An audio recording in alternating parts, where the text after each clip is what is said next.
In this video, we will see code implementation.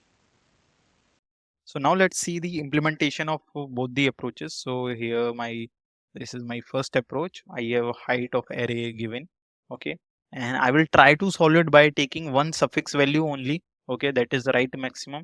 You can solve it by taking both the left maximum and right maximum and then finding the minimum of it. We will solve it during iteration only. So suppose I will take one right maximum my building, that will be new array of that size only. So height dot length dot fill, I will fill with 0, okay, all my element, and I will take suppose total, or you can say water will be 0, right? And I can pre-fill my some of the right maximum value. So if I say right maximum of height, that is, or let's say height length dot length minus 1. So let's suppose the right maximum dot length, basically I'm filling my last element already, right? So last element height will be the height array, height dot length, length minus 1. This will be my building, and like I have pre-filled value my right maximum, and I will simply now run a loop. So I will start from, so let's take n, okay, or you can take is height dot length only. So let's take height dot length minus 2, okay. So height dot length minus 2, I should be greater than equals to 0, and I should be minus minus. Basically I am simply running it in a reverse direction. Right maximum of I will be equals to my maximum of it. So method dot maximum of whatever the right maximum I have achieved so far, I plus 1, or the current building height of I. So this is how I will fill all my values, okay.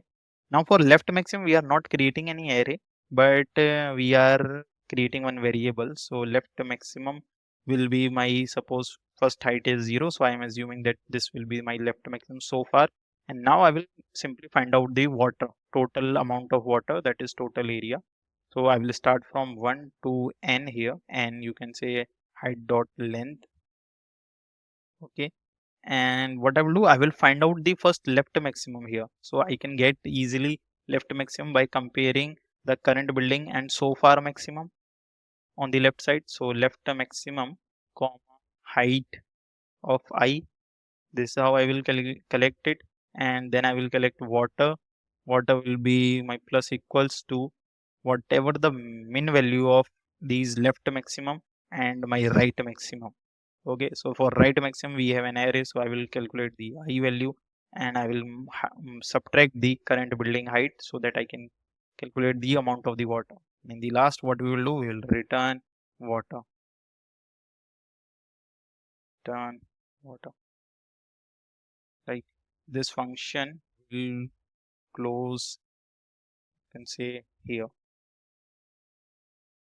right? And this is your for loop for I can add one bracket here. So this will be your approach 1, right? How you can solve it. And the second approach that we have discussed, we can solve it by this. So on the approach 2, what we will do? So we will take one L pointer, we will take one R pointer, let's suppose n minus 1. Then we will take one left maximum with 0 value, and then we will take a right maximum with 0 value, and then I will take the total amount of water, okay. That let's suppose that's the water only. Let's take one variable. While L pointer is less than R, what we will do, we have two conditions, right, where we will move only when height of left or right, whichever is smaller, right?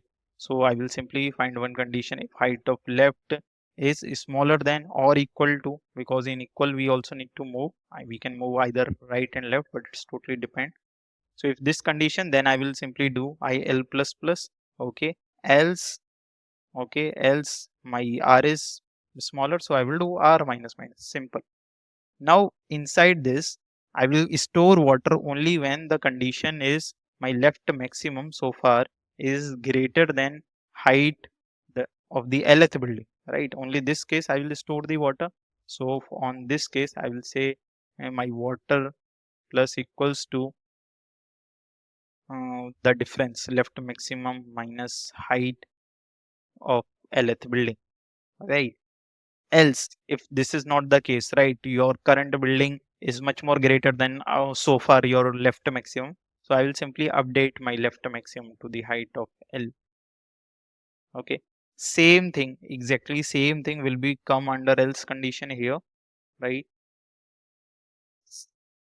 Now instead of left maximum, what I want here, right maximum. Okay, difference will be from right maximum, it won't be lth building, it will be rth building, rth building. And if I update it, I will update this right maximum with r, and this will be your code for approach 2. Okay, so now on the next video we will see the complete dry run of the approaches. Okay, so you can check out the next video for completely understanding the dry run, how the code is working behind.